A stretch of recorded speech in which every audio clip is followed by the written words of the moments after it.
100 years ago, monsters suddenly appeared on Earth. With their frenzied attacks, countless cities fell. The remaining humans retreated into few surviving fortresses, one of which is Fortress number 54. The citizens were reminded not to leave the fortress and not approach the 9 mysterious abysses that suddenly appeared within. Falling in could lead to the underground beast lairs. Meanwhile, a silver-haired woman with ripped clothing was cornered by some bad men. One of these men told her that a lowborn like her should feel honored to study at the same academy as them. And it was all because their noble brother Kai is merciful. Kai gave her 2 choices, to let him have his fun or jump into the abyss herself. She called him a lunatic who assassinates classmates and silences witnesses. She vowed that he will never touch her and trick Goddess Lynn. Kai realized that she knew something about him, but he's confident that the woman named Lin Ling will marry him obediently, since he had already thrown her brother in jail and she had no choice. He advised her to be a good girl and let him enjoy himself. That way, he'd spare her from the abyss. She stepped back and almost fell. That spooked her. The rocks fell all the way down. They heard a sound which made them nervous. A hand grabbed onto the edge of the cliff. It was a monster. They called it a bone-faced beast. It was a scary beast, since it can even kill awakened ones easily. Kai hid behind the woman. He pushed her towards the beast, saying that she would taste better than him. But the beast approached him. In a single punch, his head got blown away. The other men ran as fast as they could while reporting the monster via phone call. And as expected, it was no use. The monster caught up and stepped on one of the guys. And in a swift move, it grabbed the other and ripped it apart, making a fountain of blood. Upon witnessing that, the woman's legs weakened. The monster went to her. She felt helpless and just convinced herself that dying in the hands of a monster is better than being violated. But to her surprise, the monster snobbed her. It just jumped high to cross to the other side. It landed on the rooftop of a building. Meanwhile, a man was furious that his son died in school. He questioned the school's security. He was the principal of that school, and a woman and a man groveled in front of him while explaining that the underground monitors didn't detect any monsters climbing up from the abyss. They suspected that the bone face must have sneaked in from the outside. Their explanation of the monster hiding on the abyss walls and ambushing his son is nonsense to him, especially when bone-faced beasts have less intelligence than birds. He claims that they are just trying to dodge responsibilities, and he wanted whoever killed his son, monsters or humans, to pay. He ordered to track down that bone-faced beast. He wanted to find it and kill it. Consequently, the bone face was jumping from one roof to another. It went near the area where the faces of the monsters are engraved in a mountain. It was like the Mount Rushmore National Memorial, except the faces are faces of monsters. A silver-haired man, together with 2 bone faces, waited on top of the skull carving. The bone face reported to his master that he's back. The silver-haired guy named Lynn Yuan called this monster Number 1 and knew that someone was tracking it. He ordered it to return to the beast space. This guy right here will also be our main protagonist, and I am sure you'll like him. Anyway, our MC told Number 2 to rest too. They became cards in his hands. Yuan was a victim of Kai, so sending him to the afterlife was his revenge. He knew that he would never expect the monster that killed him would be his pet. In the world overrun by monsters, where human ability users fight for survival, his trump card is having a monster capture system. Monsters that others flee from are all targets for him to catch. He ordered Number 3 to take him back to prison. He rode on its shoulders while it jumped from roof to roof. The B-class bone-faced beast is the strongest monster he ever captured so far, and he has 3 in total. B-class bone-faced beasts can not only kill ability users, they can even crush beginner awakened. But in that doomsday world, he knew it wasn't enough. They arrived at the prison walls. He made the bone-faced return. His top priority at that moment is to get out of the prison legally. He released another card and entrusted the rest to it. That card revealed a sexy female monster with 6 eyes, creepy mouth, and has several limbs from its back. A few days later, at the royal mansion, a red-haired girl tried to stop Ling. But Ling had no choice since her brother was thrown into prison, and if he accepts the engagement, Kai will release him. The red-haired girl named Ren Yule was sad that it's the only way. The Wong clan wields power in the fortress, and Kai has a powerful family, with his father being the director of the academy, and his brother is a 9th-tier ability user. She knew that no prey could escape his grasp. Ling was surprised. Yu was confused why there were so many people. Inside the room is where Kai's funeral is being held. A large picture of Kai was in the center. Yu was surprised to see that he's dead. She questioned how it was possible. She couldn't believe that the demon who ruled the fortress had dropped dead. Ling cried upon seeing that he paid for his evil deeds. She felt so lucky that Kai's own wickedness brought his own ruin. She wanted to hurry and tell her brother. Someone saw them and thought she's mourning for his son. Kai's father stated that Kai chose the right fiancé, and though Kai is gone, the promise still stands. She asked if he would free her brother. He replied yes, since just a word from him, and her brother's crimes would disappear. But she had to fulfill her promise of marrying his son. Yu was confused since Kai is dead. Kai's father told her that he'd be lonely down under, so she'll have to marry him by ghost wedding. Yu couldn't fathom how a living can wed a dead person. Ling asked if he'll truly spare her brother. He told her that if she obeys and is buried with his son in a ghost wedding, he'll free her brother. He just wanted her to make sure that someone is waiting for Kai below, then he'll let her brother go. He threatened her that if she refuses, her brother and father will be buried instead. He pressured her to make a decision. It was insane. Yu told her not to agree, but Ling agreed to marry Kai by ghost wedding at the Wong clan's secret chamber. Yuan, a 9th tier ability user, promised his father that every enemy who could have hurt his little brother and every commoner girl he toyed with will all be killed by him. Then he asked if they should spare the Lin family since Ling accepted the ghost wedding. He did say he'd spare her kin, but still, he wanted all suspects to die. He instructed Yan to take care of the brother in prison, and after the wedding, they would send her father off. Yan agreed to arrange the accidental death of the brother in prison, at Blackwater Prison. The cell doors were unlocked. They held the slaughter night, wherein inside the prison, there are no rules except for killing until they leave. They have one target. They plan to make it like a brawl and beat the guy to death. The inmates agreed to it, and they made their way. Yuan was told by another inmate that the thugs were hired to kill him. The man panicked when all the cells were just unlocked. He told Yuan to run, but Yuan questioned why. The man told him that those thugs wouldn't let anyone live, and since Yuan is still young, he encouraged him not to throw away his life for pride. Yuan simply replied that if they could step into the cell, then they could take his life. The thugs hurried since the guards were gone. The man with Yuan was nervous, but he got confused when the noise stopped. Yuan initiated to take a look. The man was dumbfounded. The thugs were frozen. He asked Yuan on what's happening. The monster that Yuan released earlier controlled those thugs with her string. She used Silken Killing Array, infinite slicing, causing the bodies of those thugs to be sliced into pieces. It was morbid. The man even called it Asura's hell. He got intrigued about who this kid really is. In that apocalyptic world, Yuan lives by the rules that if none offend him, he would offend no one. But if anyone offends him, he'd eradicate them all. It was a rule of survival. At the same time, at the warden's office, a man questioned the warden if Yuan's head was guaranteed. Warden Tianqi was confident that the weak and helpless Yuan would be toyed to death by the prison bosses. The steward of the royal palace was pleased to know that. He stated that as soon as the chaos ends, he'll take the head back as a betrothal gift for the ghost marriage. Deputy Warden Bai Lin could sense that something is approaching from the outside. The steward got worried that the frenzied prisoners were rushing over. The warden wasn't worried though because the door can't be broken even by a tank. He told Steward Wong to relax, but the door was punched. That surprised them. It was followed by the door being blown up. It was done by Yuan's bone-faced monster. Steward Yang threatened to report him, but before he could move, he got squashed by the bone face.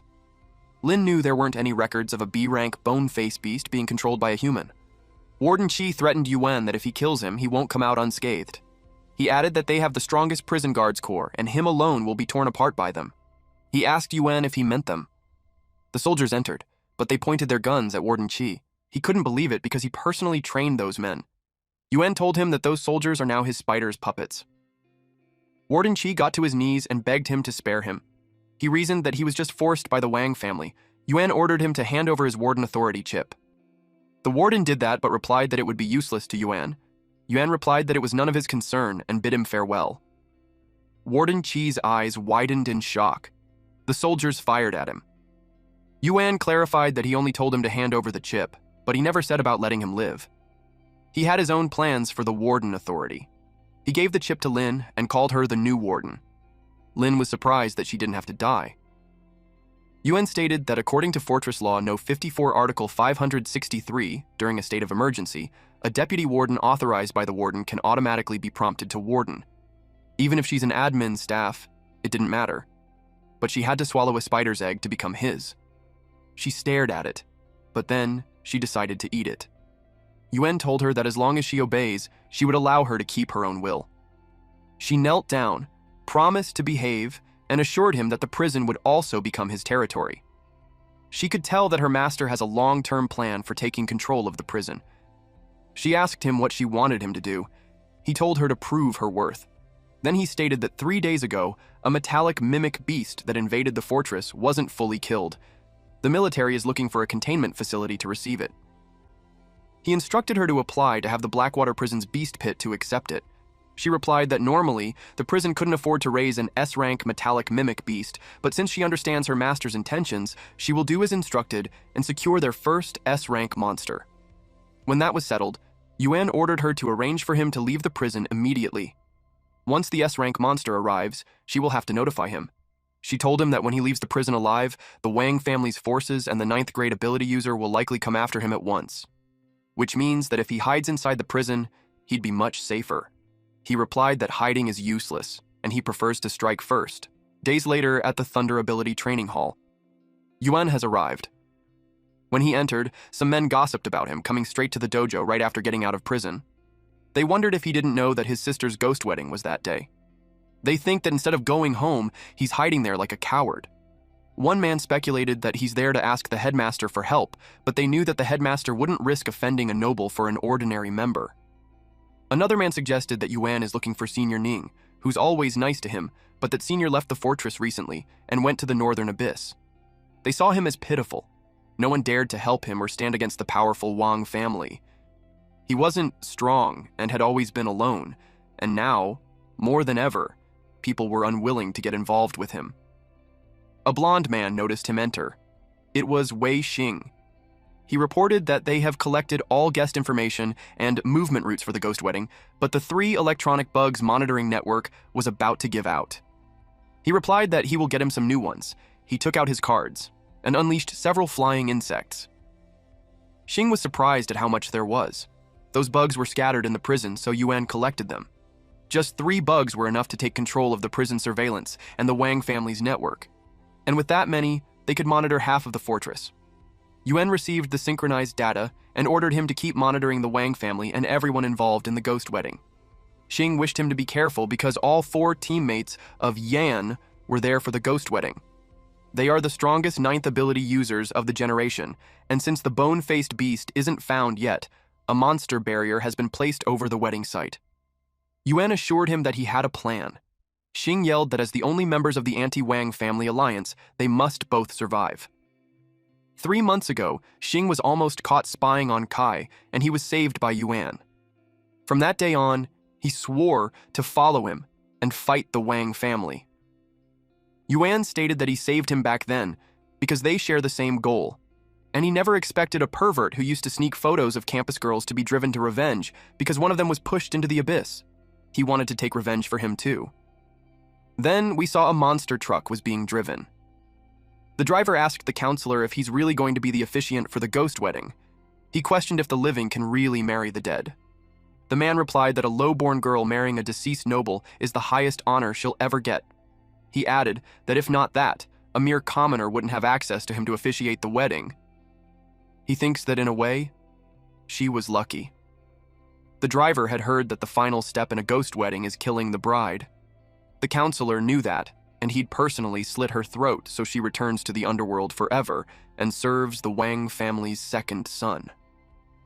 The driver brought up the topic of the bone-faced beast that attacked the 2nd son, and he thinks that attending the wedding would be risky, but the counselor wasn't worried. It was because his black dust-armored car can resist tank-class attacks. So, even if the bone-faced beast shows up, it won't break through the armor. But just as they finished talking about it, the bone-faced beast appeared and stopped the car. It was about to grab them. The driver and the counselor got scared, But the counselor stayed calm because he trusted the black dust hydraulic armor. Even at full power, one beast can only drain 50% of their defense. He ordered him to drive, but 2 more bone faces appeared. Now the counselor panicked. The intel stated that there was only one beast. Yuan watched them from the cliff and ordered them to attack. The hydraulic armor's defense started at 100%. But when the punch landed, it decreased to 70%. The monsters kept punching, so the defense kept decreasing until it reached 1%. The last blow was so powerful that the defense dropped to negative 200%. After that, the bone-faced grabbed the counselor.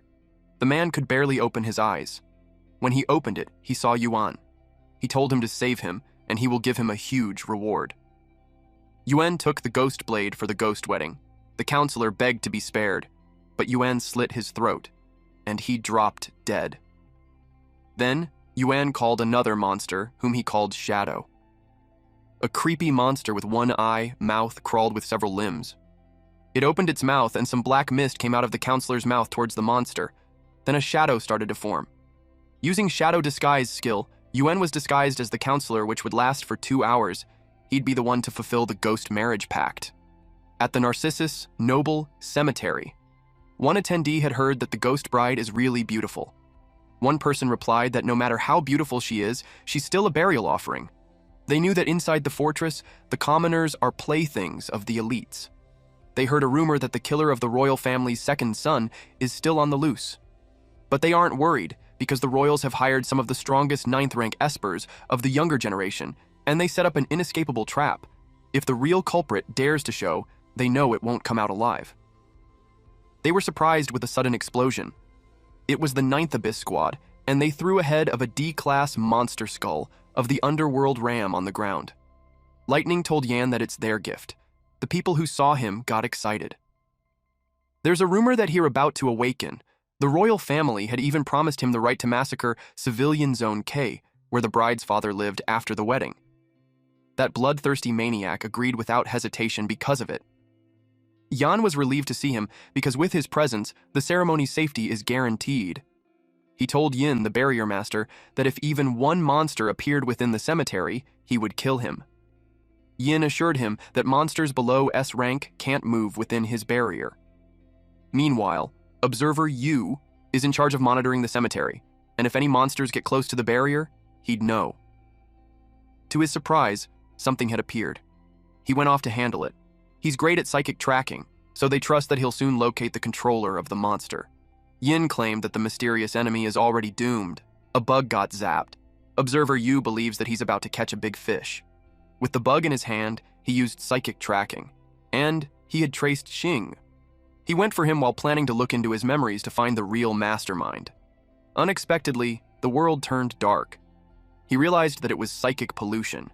He finds it impossible to have backlash since the controller was weak, but he fell headfirst and died. Yuan used the D-class monster Soul Howl for that. As expected, Yuan's trap caught the observer perfectly. Now that he's gone, Yuan's disguise won't be detected. A few minutes later, the counselor arrived. The first thing that came out of his mouth is complaining about how a guest is being treated. He didn't like that Yan's dad didn't even come out to greet him and sent a brat instead. Yan apologized and explained that his father is busy with the banquet. He hoped for his understanding. Then, he escorted him. The counselor wanted to see the bride at once. The audience saw that he arrived pissed. They wondered if the royal family accidentally offended him at the cemetery foyer. Lightning was worried that the scout hadn't returned. One of his subordinates replied that there wasn't any intel. It made them wonder if something happened. Lightning ordered them to go find him quickly. When the subordinate went out, the counselor saw him and called him over. This guy called Freezer Han was confused that the counselor wanted to see him. The counselor told him to come over at once since he had questions for him. The counselor intimidated him, and when he learned he was planning to leave, he demanded to know who would guarantee his safety, especially with those 9th-tier bastards being the strongest ones there. He declared that no one was allowed to leave without his permission. Freezer Han replied that it concerns the safety of their teammate. Yin supported that even if the counselor is noble, their squad operates independently, and he has no authority to interfere. That offended him, and told them that it would be the case if they have awakened, but they aren't. He suggested that they will freeze their Abyss Pass for 3 months and temporarily suspend their exploration funds from the Fortress Foundation. In addition, due to government construction, their families will be relocated from official shelters to slum zones. That scared them. The audience who witnessed that was curious about what was happening. It was evident that the counselor used his powers to suppress the 9th level ability users. They realized that he is, as the rumors say, doing anything for his own benefit. Lightning heard that and replied that they got it. He had a dark expression on his face when he accepted that they would stay there and protect him with their lives. The audience started gossiping. Lightning was about to awaken, and Counselor Huang had targeted him. They think that for short-term safety, he created a powerful enemy in the future. The counselor yelled that no one cared about the future, and the priority was his safety. Then he called the Wang family's brat to escort him to the bride. Meanwhile, the father of Kai was looking at a mirror and told Ling that the officiant is about to arrive, so she better behave. Ling replied that as long as he keeps his word and releases her brother, there will be no problem. But if he breaks his promise, she threatens him that not even death will save him from her. He replied that he never breaks his word, and once the wedding is over, her brother would walk free. He expects the butler to bring her brother out of the prison at that moment. The counselor suddenly entered and told her that she worries too much when the principal would definitely let her bother her. Then he added that if the principal breaks his word, he won't even rest in his grave. The principal told him that he's right. Ling requested from the officiating counselor that he seeks to oversee his brother's safe release. He replied that it's not a problem, and as the wedding officiant, he promised that if her brother isn't released, he'd send the whole Wang family straight to hell. He asked Principal Wang if he could make that promise. Principal Wang turned pale, but still replied yes. In his head, the counselor is really acting hard. Ling expressed that whatever the cause, she just wanted her brother to be safe. Deep inside, Yuan thinks that she doesn't need to pay any price. The principal told the maid to take the counselor to the VIP washroom to get ready, since the ghost wedding will begin in 5 minutes. And Qi escorted him. They descended the staircase. Then she told Yuan to run because sneaking there is suicide, especially when he's just a level 6 ability user. He was surprised that she saw through his disguise and detected his ability. He asked if she's a psychic user. She replied that she's only at level 3. Then back to what she was saying, she emphasized that it's a death trap and he shouldn't be there. She told him that besides the 5 9th level in plain sight, the principal also gathered elite graduates forming a 100-person 9th level ambush team hidden throughout the cemetery. And she thinks that he's too weak and would be a cannon fodder if caught. That was quite a lineup. But he's more curious on what Anne is doing there. She replied that she's there to repay a debt. She narrated how she was saved by the bone-faced monster from Kai. And now, the Wang family has set up a trap for it. She couldn't just sit by and watch it die. He asked what she's planning. She told him not to worry about it because she'll use her psychic power to warn it when it approaches. And if she must, she'll sacrifice herself to create a path for it to escape. Yuan couldn't believe that she'd go that far for a bone-faced monster. She argues that it's more than just a monster because it saved her from the abyss. She claimed that it was her beacon of light. Then she told him that he's just a lowly 6th level user, so he shouldn't dare talk down on her savior. Then she urged him to go at once since it was his only chance. Her plan was to find a way to create a distraction so he can't escape. But Yuan saw that they were out of time. The doors opened, and the counselor was welcomed. It was announced that the ghost wedding ceremony would begin. The counselor announced that the first step is to introduce the bride. He asked if it's time for her entrance. Freezer Han told them to wait for a moment, because they had discovered that a cockroach sucked into the ceremony and they needed to take care of that first. The audience asked what was going on. With security that tight, they couldn't believe that someone got in. Yuan was observing. They pointed at An and had confirmed she used a fake identity to sneak in. She used telepathy, and since she's doomed anyway, she decided to use psychic interference for one final strike. She'd count to 3 while he runs. She used psychic bursts. But when Freezer Han was about to strike, Yuan blocked it. Then he stabbed him in the chest. An asked him why he didn't run.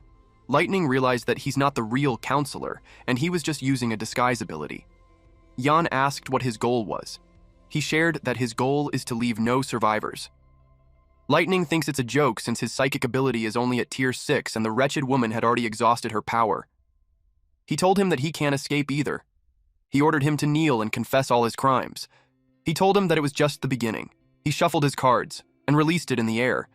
Lightning made a barrier to block it. He called him a clown. Yin couldn't believe that Han died to someone like him. It made him laugh. But, to his surprise, in a blink of an eye, his finger was sliced. Yan told them to watch out since the card flew from behind, but that didn't help much because Yin's head had already been cut. He noticed that the card was supersonic. An asked him how his psychic power spiked to peak tier 9. Although he can't summon monsters in the barrier, he could equip their cards. And that's how his psychic control jumped from tier 6 to peak tier 9 in an instant. Lightning stated that control-type users are fragile as paper. Even if he cheats to reach tier 9, he's confident that he can reduce him to dust with a single flick. He added that he should consider it kindness that he'll see the wrath of the Thunder God before he dies. An apologized to him that she no longer has enough energy left to interfere and help him escape. She got zapped along with the others. When Lightning used the electromagnetic thunder field, Yuan asked if that was the legendary Thunder Pressure Fist. Lightning replied yes, and told him that it's time that he faces divine punishment.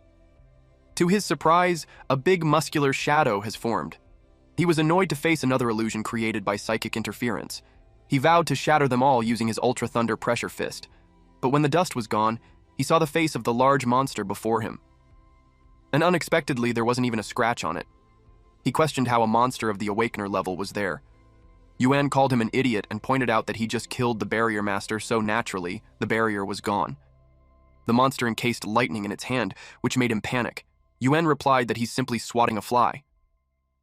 When the monster closed its hand, blood gushed out from the crevices. It rained blood in the hall. Yan was dumbfounded. Then he realized that the one who killed his brother was standing in front of him. He asked him what he's after. Yuan carried An on the way out.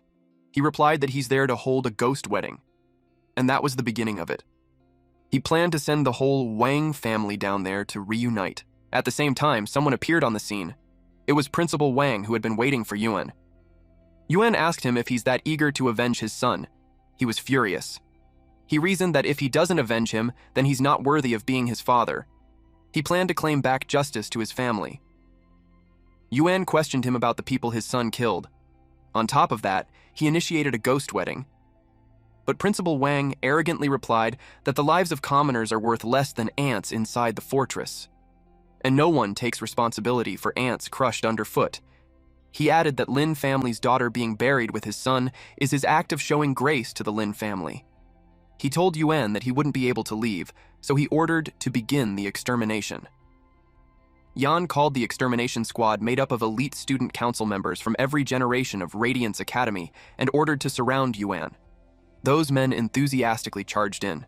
They surrounded the halls, determined not to let him get away. That's what Yuan wanted too, because he doesn't want anyone to live anyway. He reasoned that a true wedding should send all of them to the underworld. Then he summoned a black and white Wuchang beast, grade 0, and hasn't evolved yet. Those monsters played some kind of instrument.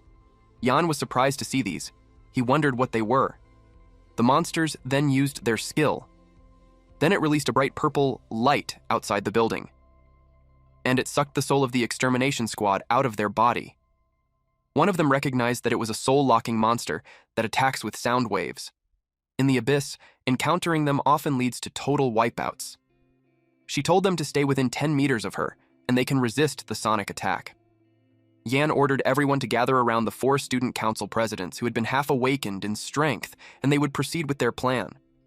One of those presidents is President Lin, who can protect them within a 10-meter radius. She stated that anyone who gets close will be killed by her. The other one is President Zhu, who has a protection radius of 20 meters. He firmly told them that he doesn't protect the weak. Then there's President Twilight, with a 30 meters protection radius. And lastly, President Mo, with a 500 meters protection radius. He stated that the soul-locking beast uses sonic attacks, but it has extremely weak physical defense. He locked onto its weak points already. Everyone agreed to follow him. Unexpectedly, it started snowing. When inspected, it was paper copper coins for the ghost wedding. But it was poisonous. The guy that was poisoned splurted out blood from his torso. Several men experienced that too. It was like the poison was cutting out their body, making them bleed. Yin identified that it was the spores from the monster called Yin Corpse Mother Vine. It was a large, round monster with tentacles. It appeared at the top of the cross of the cemetery. Yuan stated that in a ghost wedding, everything should be buried with it. President Mo stated that the Yin Corpse Mother Vine is only a grade E monster, but as long as its roots reach the graves, it can use corpses as nourishment and evolve rapidly.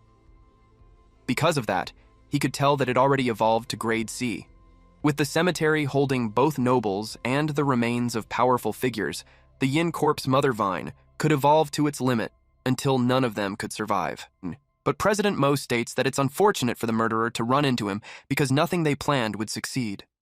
He ordered that they weren't strong enough to find cover to avoid the spores, while the presidents advanced with him at full speed.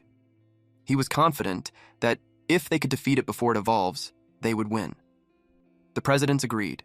They covered their body with aura and flew towards it. Seeing the cannon fire as dense as a blizzard, President Lin knew they couldn't advance. President Mo replied that it's not a big deal. He told everyone to form up according to his instructions so they can break through easily. Inside the hall, Yan had observed the tactic of the enemy, which is to use corpse vine spores to prevent the 100-man corps from teaming up to kill him. He doubted if the 4 great guild leaders could take him down alone. His father assured him that there's nothing to worry since they have Wang Mo, a genius that he picked up from the slums. Mo is the guardian of the fortress that their Wang family built with endless resources. He can even be considered a monster with 100% win rate, even against awakened class beasts in the abyss. That made him confident that a freak like him will do whatever it takes to win. But looking at the guild leaders, it was like life sucked out of them. They could feel their powers being absorbed. President Mo stated that the reason for his 100% win rate isn't just because he can predict every battlefield change within 10 minutes, and it's because he's willing to sacrifice every win.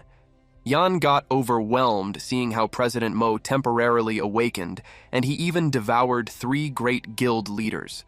Contrary to him, President Wong was pleased to see that the genius from the slums would stop at nothing to reach his goals. Years ago, the brother who raised Mo opposed the adoption, so Mo burned him alive in his own home. Mo told him that his spatial ability has already sealed off the space. With that, he was certain that even a bone-faced beast can't break through while the corpse vine still needs 3 minutes to finish evolving. Unexpectedly, a beam of light pierced through it and hit his chest. He couldn't believe that the seal was broken, and he was surprised when he saw that the corpse's mother vine had evolved. He finds it impossible since there were 3 minutes left. Yuan replied that he equipped the monster with an evolution speed of plus 10%. Principal Wong couldn't believe that Mo was taken down. It made him furious. His son was gone now, even his foster son was dead too. Yuan could tell that the foster son mattered even more than his own son. He knew that Principal Wang poured countless resources into him, expecting him to eventually make him the president of the fortress. But now, his hope was gone. Yuan told him that his thirst for revenge made him use his trump card early, and now, the Wang family's future is completely ruined. Principal Wang asked who he was and questioned what the Wang family had ever done to him for him to destroy them like that. Coincidentally, the time was up for the disguise skill, and it revealed who he truly is. Principal Wang was surprised to find Yuan, especially when the prison confirmed that he was killed. Yuan revealed that the death notice that the prison gave him was written by him. He remembered that he brought him a gift for the ghost marriage. It was the head of the steward. Turns out, he is also the older brother of Principal Wang. Out of anger, Yan attacked him, determined to kill Yuan even if it killed him. His attack was blocked with a barrier from the skill space enshroudment. The foster son that Principal Wang poured his heart into became a guard for the corpse mother vine. He's liking the spatial abilities of Mo since it was truly useful. He deemed that it was time for the foster son to escort the whole family to the afterlife. Principal Wang tried to use Yuan's sister to bargain with him, but Yuan gave the order to kill to Mo. He shattered the barrier, using his ability called Space Shatter. And just like that, the Wang family members were reduced to ashes. Our MC was oblivious that the moment he killed the sealer, he switched his sister with a shadow double. The Bone-Faced carried on, while he carried his sister so they could go home before the doom envoys of the fortress arrived. A few days later, a group of people in black hood with candle marches on the street while yelling that the apocalypse will eventually come. Only by worshipping monsters can they survive. They encourage the people to join them to preserve themselves and be the last spark of humanity. They claimed that the cemetery that shook the entire fortress marks the true arrival of the monsters, and that the fortress can't protect them. Worshipping monsters would be their only way out. Our boy listened to them. An became a member of the cult and spread news that she recommends Boneface Beast number 1 since it once saved her. She claimed that it's a divine messenger truly benefiting humanity. She told them that she had devoted herself to it. Yuan thinks it's a bit much since it was just a bone-faced beast. She invited Yuan to join them too, especially when he's one of the survivors from the cemetery incident. She told him that without her master, a 6th-tier ability user like him would already be dead. Yuan inquired on how she worships it. She passionately replied that she will devote everything to her master, her soul, body, and all, to be used at its will. It's her way of showing her devotion. Yuan suggests that she holds back and leaves, but she didn't want him to go since her goal is to make the bone-faced beast famous in the organization, then bring it to the world stage and make it one true god of that world. Deep inside, Yuan felt that the world is heading in a strange direction. Mo arrived from the Justice Division. Yuan confirmed that no one has found out that the youngest deputy minister of the Justice Division is already dead. Corpse Guard Mo replied that he's extremely careful so there's no chance of being exposed. He followed his instructions and erased all traces he might have left during the cemetery battle, using his authority. He also reported that Huang, who inherited all of the Wang family's assets, has been investigated. He's the strongest fire element awakened in the fortress, with countless disciples, and Yan had officially registered to become his disciple. With that information, Yuan is now aware of why Long had sought a meeting with him. After devouring the Wang family's assets, Long is now pretending to resolve the feud on their behalf. Keeping that in mind, Yuan decided to meet him. Mo warned him to be cautious because Long is very strong. He suggested that he avoids direct conflict with him. Yuan had his own plans, so he told Mo to continue being undercover in the Justice Division. He emphasized that Mo is just a corpse guard card. Mo replied that he's already dead and the life he has now belongs to him, his master, and he fully accepts that he may reclaim it any time. He vowed to be his most loyal dog. Yuan told him to go and wait for his next command. Yuan is aware that Mo's ambition is to control this fortress, but he became his 7 Corpse Vine subordinate cards. And because of that, Yuan had this urge to fulfill his ambition. With that, he's off to meet Huang. At the Fire Dragon Ability Hall, Yuan went inside. There were several men wearing red jackets guarding on the side, making a path leading towards the person on the throne. The man on the throne asked Yuan if he's the Lin family's representative. Yuan replied yes. The man stated that he had taken over the Wang family's assets as a mentor, so he had the duty to resolve their lingering grievances. He threw white clothing at him, then stated how Yuan's sister was supposed to complete a ghost marriage with the Wang family's second son. But the entire Wang family died during that ghost marriage incident, and even though the killer is unknown, he wanted Yuan's family to pay with their lives. Yuan recognized that the clothes were mourning clothes. Long told him that they have 3 days, and after that, their whole family of 3 must put on the paper clothes and burn charcoal to commit suicide. That's how he wanted to settle the matter. Yuan asked what would happen if he refused. Long replied that no one can refuse an awakened one in the fortress, and refusing an awakened one means paying a price worse than death. Yuan stated that he's as powerful as them too, and he already qualified for the awakened exam, so technically, he's registered as pre-awakened. And if Long touches him before the exam, he will be going against the legislative body of the Great Awakening exam, which means, even as an awakened one, he'll be executed by the fortress's doomsday envoys. The disciples were surprised to hear that. They thought that he was just a regular student. Long admits that he's a clever one for using the most highly regarded awakening exam in the fortress as a shield, but since he stepped into his turf, he knew he could just kill him and frame it to someone else. Yuan calls him a simple-minded fool and suggests that before he acts, he should think first. Yuan knew not to dare to come there alone. Long got triggered and he demonstrated his powers while claiming that all struggle and schemes are meaningless against a true awakened one. Yuan still insists that he can't kill him. This made long releases of more flames, but the disciples were confused because the temperature had rapidly dropped. Even if Long had exuded fire, the disciples at the sides were encased in ice. Long knew it was the glacier effect. He was impressed that Yuan had found an ice type awakened as his backer. A woman with a blindfold appeared. She asked Yuan if he wanted her to kill the old man. This woman is named Ning Xuan. Long is aware that the ice type awakened naturally restrains fire type, but he's confident since he's the strongest flame, and he'd do everything to turn them into ashes even if he burns his soul blood. Yuan knew that they would have to fight one day, but that time, he didn't need the help of his senior Ning. Once again, he reiterated that he wouldn't be able to kill him. He pointed out that if he attacks by force, with his senior sister protecting him, not only he will fail, but also, the Doomsday Envoys will execute him for disrupting the Grand Trial. He suggested they save their fight until after he awakened from the Grand Trial.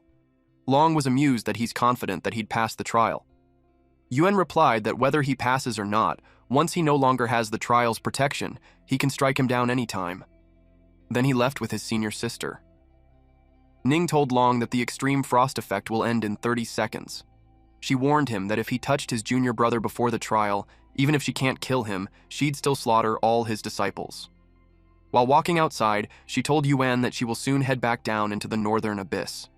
She pointed out that she protected him this time, but in the end, he would have to face it himself. She emphasized that cultivation must not be delayed.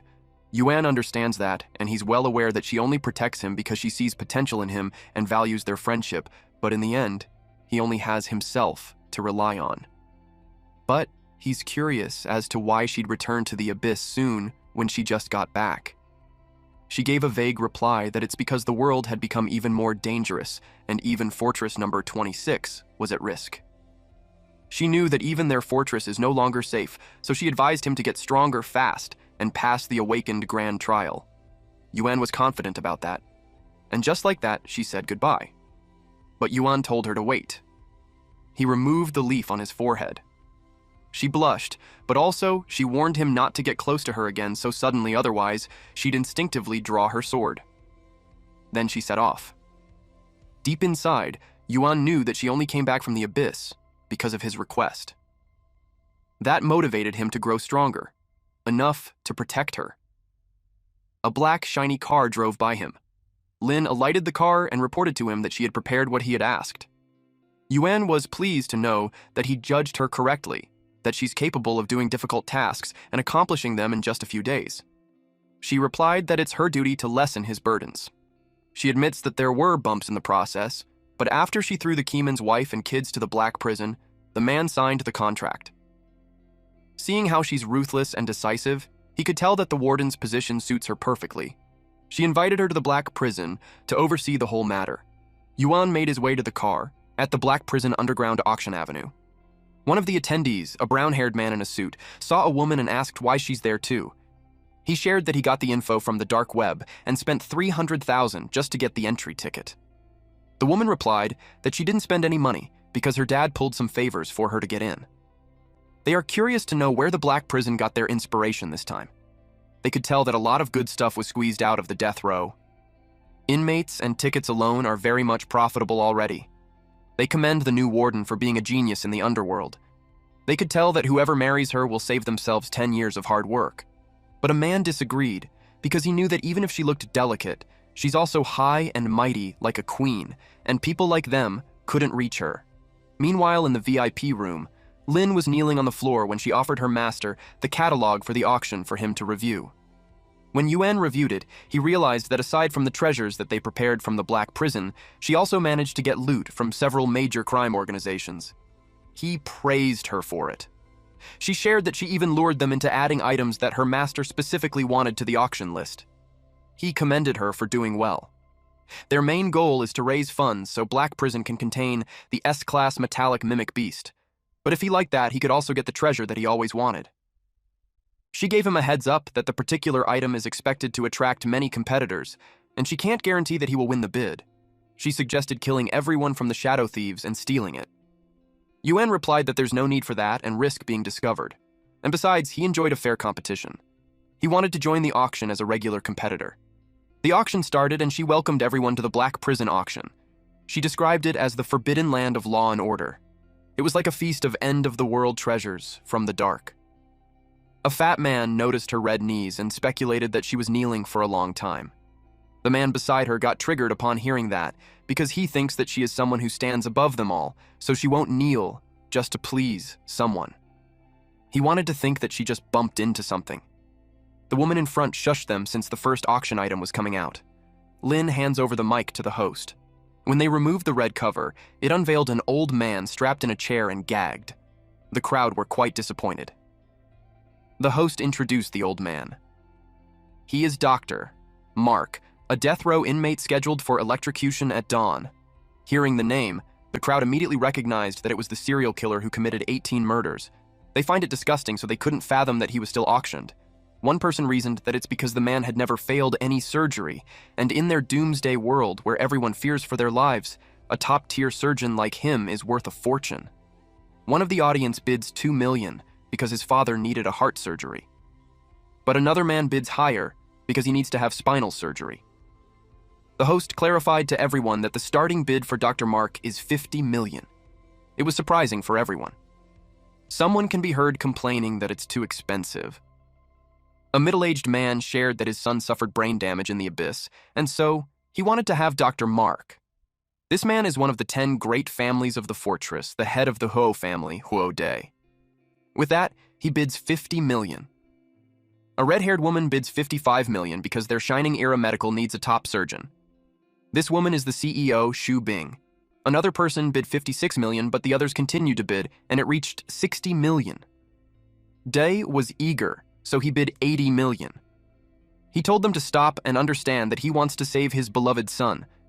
Bing argues that she wants to save humanity, so she bids $85 million. That angered D. So he doubled the offer to $170 million.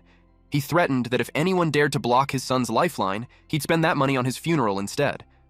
They could tell that the man had lost his mind. On the other hand, Black Prison hits the jackpot for a zero-cost prisoner who was sold at almost $200 million. Bing had a scowl on her face. The host congratulated Huode for winning Dr. Mark. He warned them that Dr. Mark's mental state is unstable, so they should use him with caution. Then he brought out the items 2, 3, and 4.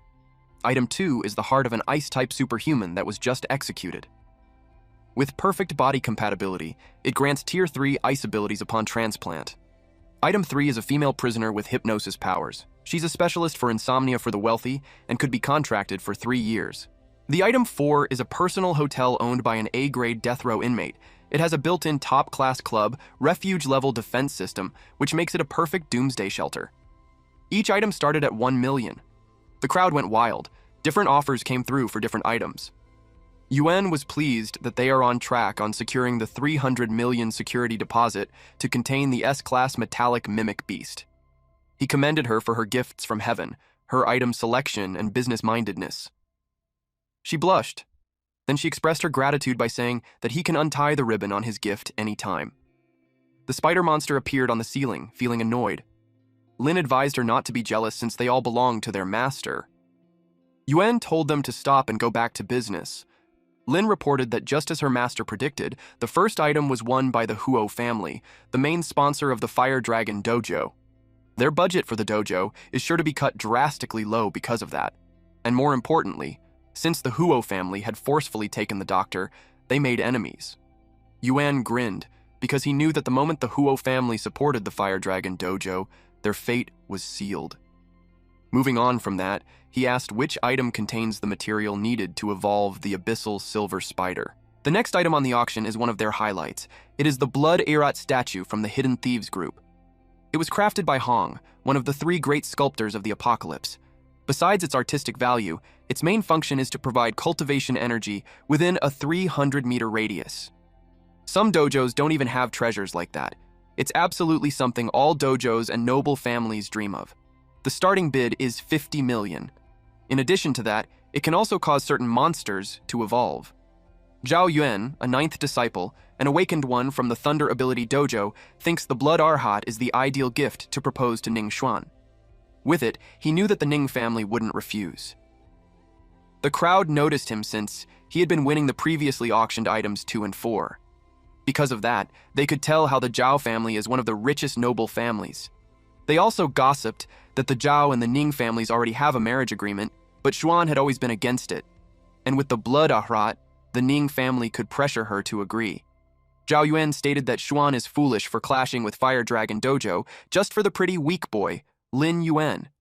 He felt relieved that he has good connections with Long because he's expecting that as long as he personally delivers Lynn Yuan to him, things will calm down. But at that moment, he focused on winning the Blooderot first and seal the engagement. Meanwhile, Yuan was actually baiting him half a year ago at West Abyss Plaza. The Thunder Dojo trial disciple team was training.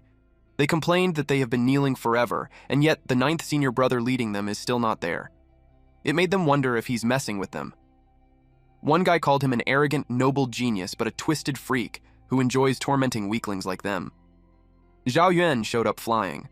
This guy didn't even apologize for being late. One of the disciples told the complaining guy to shut up because the 9th senior is already coming, and if he'd be heard, his tongue would be cut. Zhao Yuan apologized that he came late because of oversleeping. The complaining disciple muttered that the overly enthusiastic junior sisters from last night are to be blamed. The disciple in front of him replied that instead of being enthusiastic, they are more likely threatened since anyone who resists would end up dead at his hands.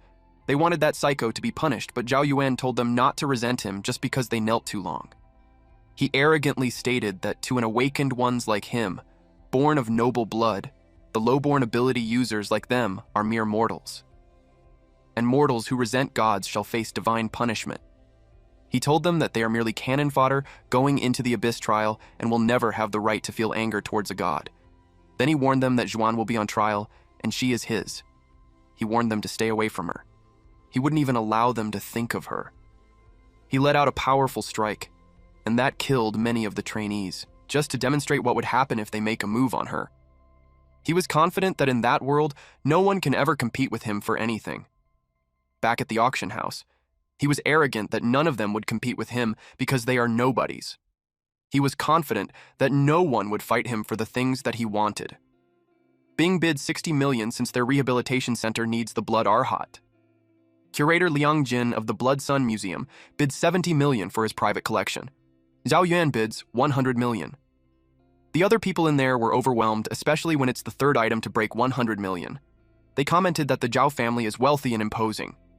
Bing bids 110 million. However, Jin wanted it too, so he bid 120 million. To crush him, Zhao Yuan dropped a 200 million offer. He knew that Jin's private museum was just an assassin training base. He threatened him that if he angers him, he'll burn it on the ground the next day. And as for Bing, he knew she couldn't fight him because her budget is only 190 million. Those two looked crushed. Zhao Yun emphasized that whatever he wants, no one can take it away from him. One lady from the audience knew that the young Master Zhao had sealed the deal. As they expected, no one can beat the arrogant monster.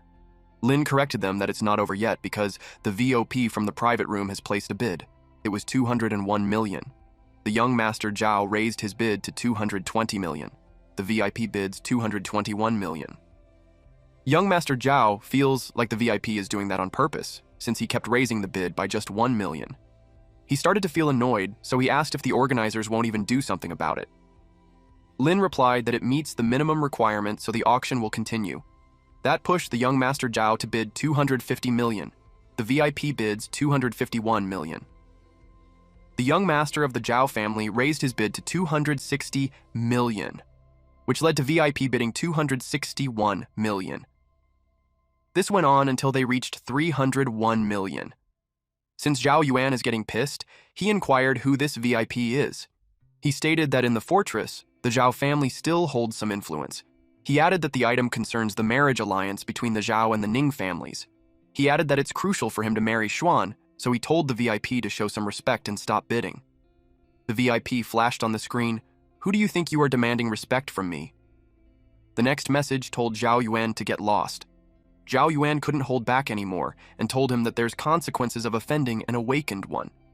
He didn't expect that his behavior would lead to the army pointing guns at him. Lin announced that the Black Prison has its own rules, and even awakened ones who break the rules will be suppressed by black radiation guns. She added that if he caused more trouble, he'll lose his bidding rights. He grits his teeth and bids 500 million. Yuan was pleased that he did that. With that, the trap that he laid was triggered. That was surprising. The crowd was aware that even for the Zhao family, 500 million isn't a small sum.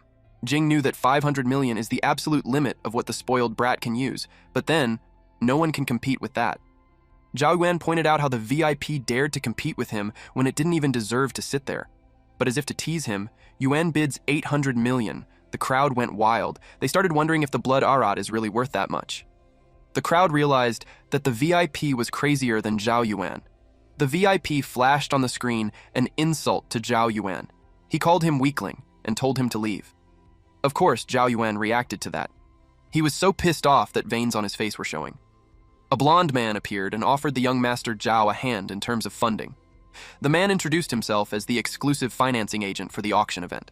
He is the middleman, ever-shifting Wei Xing. He added that he's also handling the loan services for the top 10 dark organizations. As long as Zhao Yuan has collateral, he can borrow any amount. Zhao Yuan was pissed at this loan shark agent trying to exploit the situation. Xing clarified that he's just trying to help him while earning a small commission on the side. And according to the information he has, Zhao Yuan had controlled the mines deep within the Zhao family's abyss, but the funds he can actually access are only 600 million. Xing also knew that, for some reason, the Zhao family desperately needed a marriage alliance with the Ning family, and the blood ahrat was the key, so he suggested that if the young master used 2 of his mines as collateral, he would lend him 1 billion. At that point, Lynn announced the second call. She asked if there's anyone who wants to bid higher. Xing prompted Zhao Yuan to sign and told him that the funds will be transferred immediately. The VIP flashed an insulting message on the screen to provoke Zhao Yuan. It made Zhao Yuan so angry that he grabbed the pen. Xing whispered to Zhao Yuan that he had intel suggesting the VIP couldn't spend more than 1.2 billion. If they bid that amount directly, the VIP wouldn't have time to mobilize funds, allowing them to end it in one decisive move. Zhao Yuan, however, questioned whether such an extreme measure was truly necessary. But he did it anyway.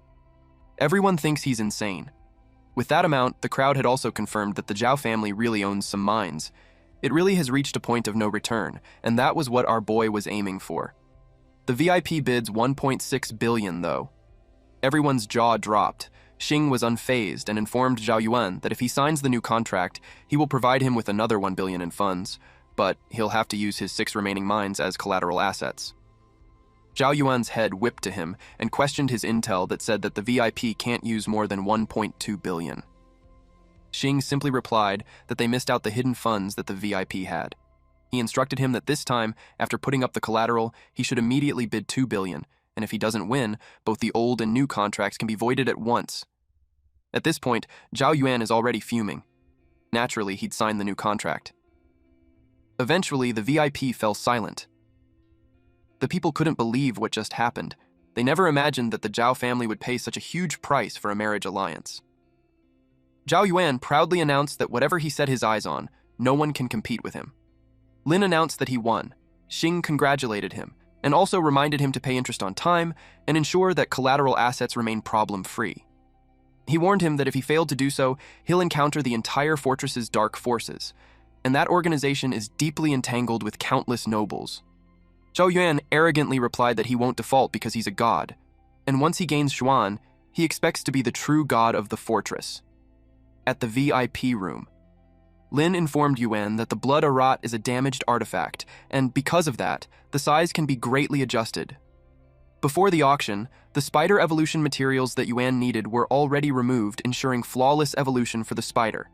The array carved into the blood arat was already tampered with by Huang's death row disciple. Once it's given to the Ning family, the cultivators will fall into madness, and the marriage alliance will completely collapse. Zhao Yuan immediately made his way to his chopper. Xing reported to Yuan that all the contracts have been signed. The mining rights have all been mortgaged to major dark organizations. And soon, information will leak out showing that those mines can no longer be exploited due to heavy corruption by shadow creatures. At that point, the major crime syndicates that issued the loans will pressure the Zhao family for repayment, and the Zhao family would be thrown into a massive vortex.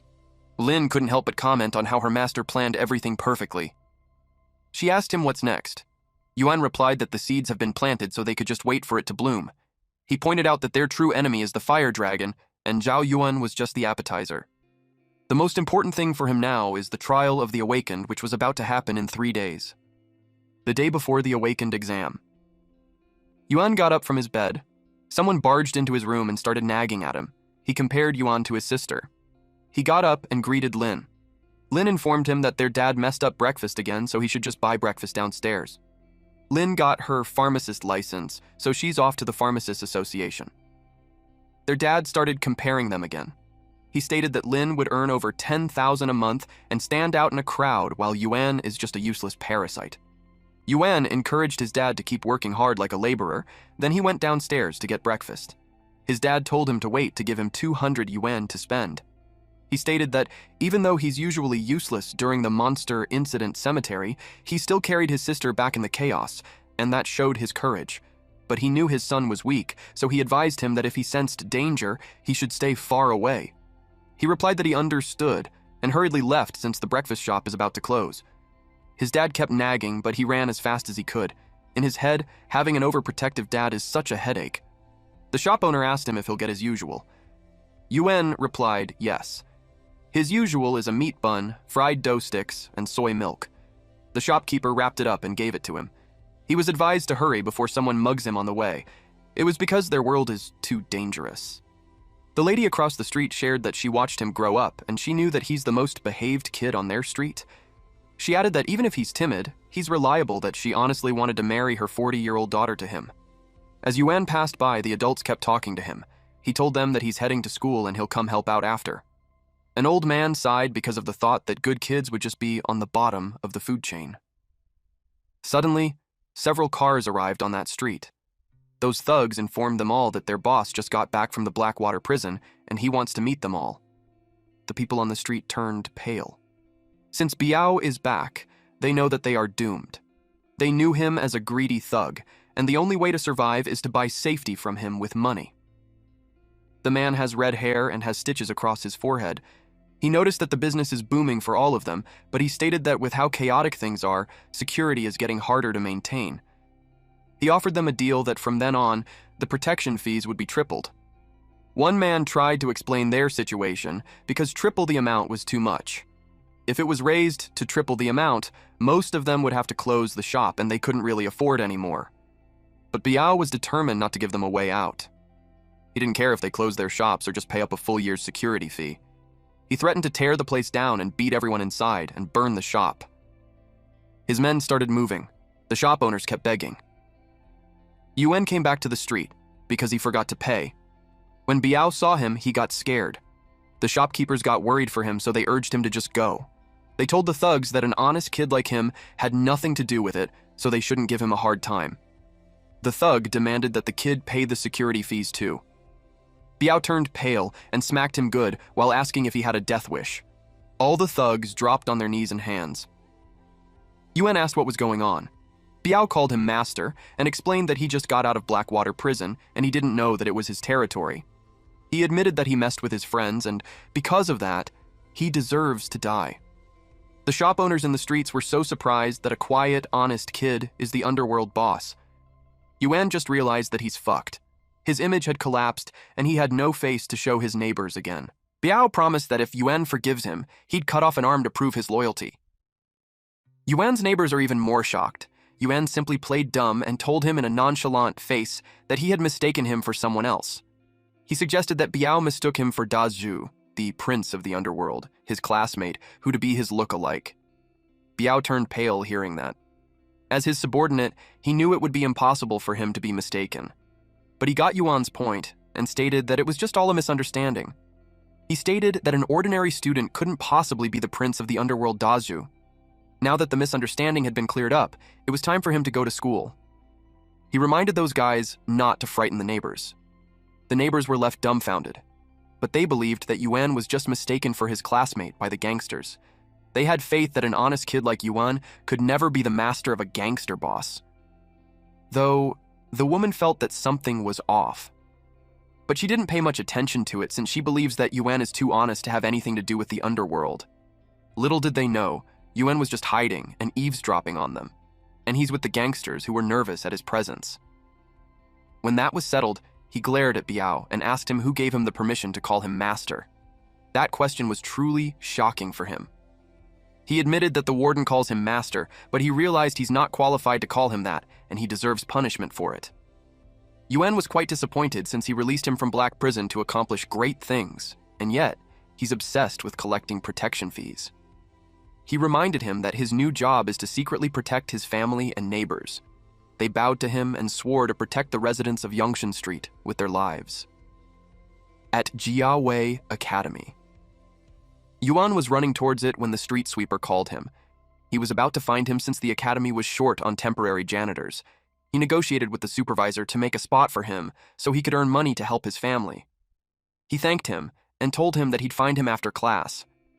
The uncle reminded him how it's a great opportunity for students, so he shouldn't miss it, especially when the pay is good.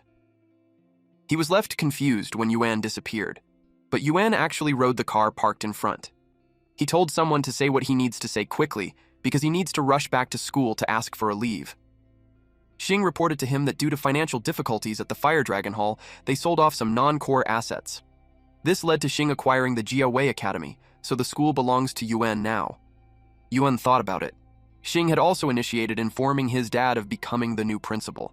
Since the man had raised a top-scoring, academically gifted daughter, they believe he has strong educational values, so the board appointed him principal for 10 years. Yuan was flabbergasted since the original plan was to give his dad a random idle position in school. All he wanted his dad to stop cutting fish at the supermarket. Xing replied that he left in such a hurry, so they had a misunderstanding. Yuan told him to let his dad enjoy it for a few days and then find a good excuse to remove him later. Then he alighted the car. He knocked at the teacher's office and introduced himself. The teacher was happy to see him. She asked where he's been the past few days. She had been searching for him non-stop and couldn't find him. She knows he's an honest child, so she's worried that something bad must have happened to him. He told her that he's fine and explained that he's gone because he had to take care of a relative who has been sick. She felt relieved to hear that. Then she informed him that she's going to be transferred soon, so she won't be able to look after him anymore. She reminded him to make more friends so he won't get bullied. Yuan was intrigued why she's leaving all of a sudden. The other professor glared at him and blamed him. They told him that Kai tried to cause trouble earlier, and Teacher Xia secretly stepped in to shield him several times. Because of that, she offended that director, so the director decided to fire her. That decision was made a month ago. They added that even if the Wong family is gone, the director is still the most powerful person at the academy. They were annoyed that of all people, Yuan just had to provoke Kai. Teacher Xia got mad at them for telling the kid. She told Yuan not to listen to them. Yuan assured her that if she doesn't want to leave, no one can force her. The teachers find it funny because he's just a poor kid and he talks big. He told him that it was Director Zhao who truly holds real power in the academy. They added that the entire school management sides with the director, so Yuan shouldn't think he can overturn his decisions.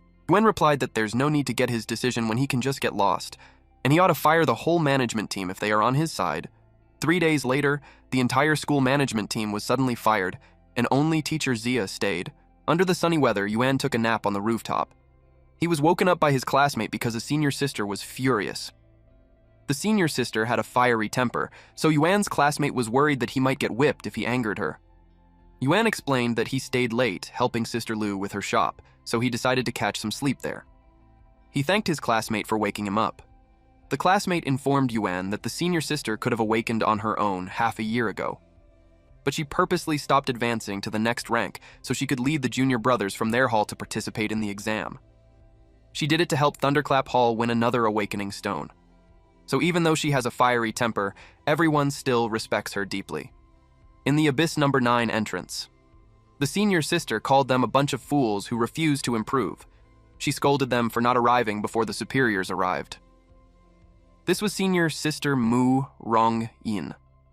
She told them that the Abyss Awakened exam is extremely dangerous, and if they treat it carelessly like that, sooner or later, they will die with no corpse left. She also called out those weakling without real strength and only got the chance by selling their body. She was pertaining to Yuan. That surprised him. She approached him. She was hostile towards him. She told him that senior sister Ning is a martial arts fanatic and naive about worldly affairs, which is why she was deceived by a pretty boy like him. She said it to his face that she despised people like him who sneak in through dirty connections. She told him that he won't survive in the Abyss just by charming women. She also advised him that if he lacks strength, he should quit now, since she also doesn't have the energy to protect him. Yuan smiled at her and assured her that he can take good care of himself. She doubted that. She threw something at him and told him that if he's trapped in a desperate situation inside the abyss, he should activate it, and she'll come right away. He thanked her for it. She muttered that pathetic weaklings, like him, aren't even worth a proper glance from her. But she knew that if he died, senior sister Ning would probably grieve for a long time. Mo entered and announced that there will be a routine inspection. The students were happy to see the Minister of Justice. He caught a lot of students' eyes because of his record-breaking achievement, becoming a Minister of Justice without being awakened. They were being fanatic since Mo could be one of the top 3 geniuses of the generation. Rongyin took this chance to rub on Yuan's face how he's just a speck on the ground, especially compared to Mo, who is like the blazing sun. But she finds it strange that someone of his high status would come to handle security for the exam. One of the guards asked for her Abyss access pass. She forgot it. She asked if the digital pass was okay. The students were shocked to hear that. They couldn't believe her. Missing one of the 2 certificates means instant disqualification, and if she's out, they're done too. They claimed that women's vanity will be the death of them. Tears pooled on her eyes. She begged them to let them in.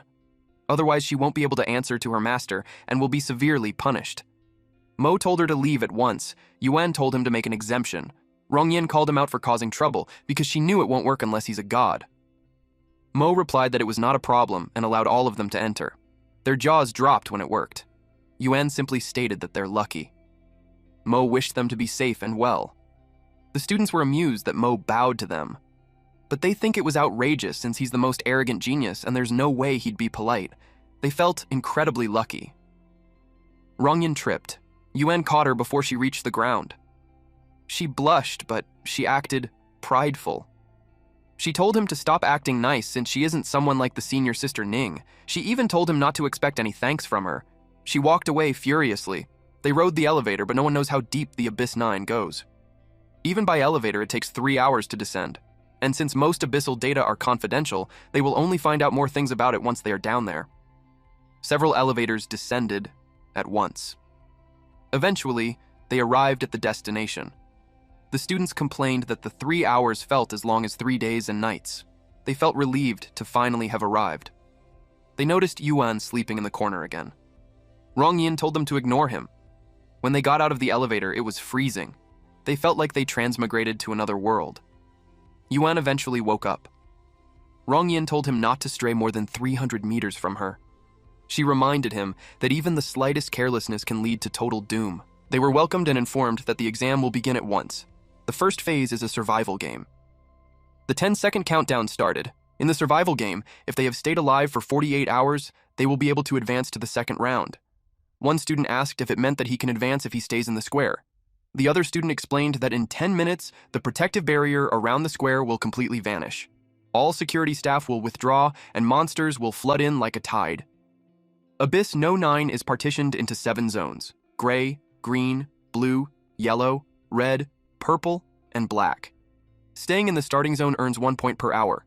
While the gray zone offers 10 points, green zone has 50 points, blue has 100 points, yellow is at 500 points, red at 1,000 points, purple at 5,000, black has 10,000 points per hour. A leaderboard will rank survival scores, and the top 100 will earn rich rewards. Top 10 rewards, which includes 20 A-rank ability potions, a stability gem, C-rank ability blind box, and 1 half-step awakening stone. The rewards are incredible. With a stability gem and the half-step awakening stone, the chance of reaching the 9th rank awakening increases by at least 90%. A-rank ability potions are also top-notch. Each one has a unique genetic code, making them extremely valuable. If someone unregistered uses one, they will be immediately hunted down by the Drug Administration. Those potions are completely unavailable on the market. Yuan was thinking that with 5 ability potions, he can advance from the 6th to the 9th rank. And since the 9th rank is a necessary condition for awakening, he'll aim for a top 10 spot. They asked Rongyin which zone they will be in. She replied that their target is yellow. She told them to leave before the barrier lifts and the first monster tide hits. They all turned pale upon hearing that. Aside from her, they doubted that any of them could last even an hour. They knew it was way too dangerous. She promised to protect everyone, so they have to stay close to her. She told Yuan not to leave her side no matter what. Yuan replied that he got it. One man offered to guide people to the blue zone for 1 million. When they avail his service, It will help them avoid the monsters that could wipe them out early on or falling deeper into the abyss. A lot of people were interested. A student suggested to Wong Yin to join too since it could save them a lot of trouble, and it's safer to stick with a big group. She agreed to it and planned to leave the group after they reached the blue zone. 1 hour later, the guide informed them that once they cross the black sand zone, they will arrive in the blue zone. One of the men in the group felt like he just wasted money since there weren't even any monsters on the way. One of them realized that the abyss wasn't as scary as the rumors say, except for it being a little dark. The guide replied that it was because he avoided every place that could have had dangerous monsters. Then he called Yuan a pretty boy who's living off a girl. He noticed how those two stuck together the whole time, and that when he moves slightly away, she gets mad like he is her exclusive possession. Wong Yin blushed. Then she screamed that he's weak, so she was just trying to protect him. The man replied that he gets it. He even shared that when he was young, he didn't even want to get out of bed. The people with them started gossiping. Wong Yin is a proud genius of your generation, so they think the pretty boy was lucky to have found himself a powerful backer. They realize that being too weak can also be an advantage since it attracts sympathy from beautiful women. One of them stated that someone strong like Wong Yin will grow bored quickly. She offered to take care of Yuan instead. After that conversation, the guide informed them that they will arrive in the blue zone in 20 minutes. At that point, he can't guarantee all of them will still be alive. He warned them to stay alert. Unexpectedly, before he could finish his sentence, his head was already cut off. Everyone froze in shock. The fun ambiance was immediately turned to fear. The culprit was a bipedal monster. They called it a headhunter because it is a monster that collects human heads. It is immune to weapons, and if it targets someone's head, that person is as good as dead. They immediately retreated. It targeted the woman who offered to take care of Yuan. The others knew that she was under mind control, so she couldn't move. She's far from them, so they knew they couldn't pull her in time. The headhunter attacked using its tail. The woman saw it coming. Surprisingly, the tail was cut off. They were all confused on who made a move to save her. It was Yuan. They were surprised to find out that it was the pretty boy. They couldn't fathom how it was possible that a single playing card cut off a tail as hard as alloy. Wong Yin was shocked. The monster shrieked loudly. He threatened that cutting off the tail is just the beginning. The woman approached him and admitted that she misjudged him. Then they noticed that there were so many cards on the ground. They realized that Yuan threw nearly 100 cards at once, and one of them randomly hit a vital spot. They knew that the only weakness of the headhunters is the tail, and it's nearly impossible to hit it when it's moving too fast. One man whispered to the girl that devoting herself to him might only make her suffer, and he was just lucky since he's a pretty boy. She replied that she doesn't like owing favors, so she'll accompany him once and then leave. Yuan simply replied that luck is also part of strength. After that, he pointed out that their surroundings have changed. It made them notice the several headhunters at the top of the cliff. They got spooked that there was a lot, and they eventually got surrounded. Unfortunately, they have run into a massive hunting monster swarm. They panicked since they didn't expect this, especially when they are still in the green zone. They realized that the monsters don't care about the human zones. Yuan knew that there's no way they could fight off tens of thousands of headhunters. Now, their only option is to break through and gather their strength and carve a bloody path before the horde fully encircles them. Wong Yin decided that they will charge. She ordered all the Thunderclap disciples to listen up and stay close behind her. She told the other people from different halls to charge with them, and whether they survive or die will depend on their own fate. Everyone charged. Wong Yin used her massive sword and slashed those monsters. When they saw her, they couldn't help but to comment that heaven favors her to the point that she can slay a headhunter in a single blow. When she made an opening, everyone followed her. They were determined to kill them all. She told them to hang in there since they're close to getting out of the swarm. She checked Yuan if he's okay. They panicked when they realized that he's missing. She got angry at those disciples because they were supposed to be protecting him when he's in the middle of the group. She asked how he could just vanish easily. Someone replied that there's a mutated headhunter species that can turn invisible, so they speculated that it might have captured Yuan. A disciple stated that it is a savage mutated variant only found among tens of thousands of headhunters, and if it targeted Yuan, then he'd be in great danger. Meanwhile, Yuan is at the top of the cliff asking someone if he's still going to run. He stated that invisibility is useless, especially when the wound that his card left on it was still bleeding. He's talking to the headhunter. Yuan even warned it not to think of stalling for time until the main monster horde arrives. He forced it out of the horde so naturally, he won't let it get away. He wants to capture it and add it to his monster army because it was a high-speed invisible assassin. The monster shrieked loudly. He challenged it to strike back. It charged at him so fast, it sneaked its tail behind him so it could behead him. Yuan saw it approaching. He controlled the rocks on the side and threw it at the headhunter. He equipped the evolved spider card to combat it, and with him nearing the awakening level, they had a wide gap in their strength. The evolution is still fresh, and the spider is unstable, and he can only equip it twice within 72 hours. But if he obtains a stability gem ranked in top 10, he'll be able to use the card without restriction. His plan was to capture him first. He had done it easily. The monster turned into a card. His next move is to leave before the other monsters arrive. But he noticed something. Someone had arrived. They were a group of people wearing a distinct uniform. They went there because of the mutated monster's aura, but they were puzzled that it had vanished. These people are the top 5 awakened beings from the rank 1 hall. Black Gold. They suppressed their power and snuck into the abyss, working together to drive the monsters and triggered the stampede just so they could hunt the invisible mutated headhunter. With all those efforts, they wouldn't just let it escape. Yuan hid behind a rock and eavesdropped. He knew that the Black Gold Hall follows a dark path and was reserved for only the elite. Seeing that all 5 top awakened beings are there, he knew things just got serious. One of the men from the Black Gold stated that the mutated monster determines the future of the entire fortress, so they had to capture it even if it meant killing every contestant. One of them assured him that it won't be able to escape. They trusted that it's just nearby. He ordered them to search for it, no matter what it takes. Yuan realized that he can't stay hidden any longer. The man ordered everyone to split up and start from the rocky forest ahead and begin a thorough search. When they left, Yuan felt relieved since he'd be safe for the time being. But it made him curious as to why the mutated monster was so important. Then someone approached him and asked if he thinks he's safe now. They all appeared in front of him. One of them has the ability called holographic scanning, and it was easy for him to spot a rat like him. They wondered how much this rat overheard their conversation. They didn't care how much it heard, they would definitely destroy it. They looked down on him and didn't want to bother interrogating him, so they would just kill him. Yuan realized his fate was sealed, and they wouldn't even let him speak.